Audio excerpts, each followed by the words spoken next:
Oxford Bookworms Stage 2. Published by FLTRP. Copyright Oxford University Press, 2009. 书虫牛津英汉双语读物第2集钢琴之恋 The Piano by Rosemary Border. Read by Judy Bennett.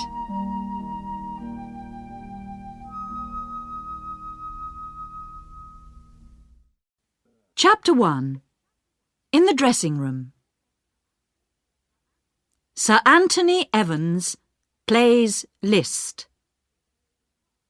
The words above the door of the theatre were a metre high.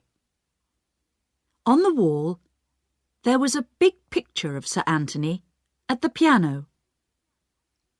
Hundreds of people were waiting outside the ticket office. It was Sir Anthony's 80th birthday concert, and everybody wanted a ticket. I had a special ticket, because I was a newspaper reporter. I wanted to talk to the famous pianist before his concert. I showed my ticket to the doorman and went into the theatre. Then I walked upstairs to the dressing rooms. On my way upstairs, I thought about the famous pianist. I was a little afraid. My mouth was dry, and my hands were shaking. I arrived outside the dressing room. There was a big gold star on the door. I knocked, and a tall man opened it. He was very old, but his eyes were blue and bright.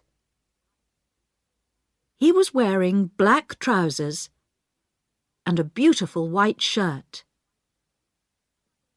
He had a lot of straight, silvery hair. He looked just like his picture on the wall of the theatre. "My name's Sally Hill," I began. The old man saw my notebook and smiled at me. "Don't tell me. You're a reporter. Which newspaper do you work for?" "The Sunday Times, sir." "A very good newspaper. Come in and sit down. Ask your questions. We were young once, weren't we, Linda? But of course, that was a long time ago." He turned to a tall woman who was standing in the corner. She smiled at me with friendly brown eyes. "So this is Lady Evans," I thought. "What a nice face she has.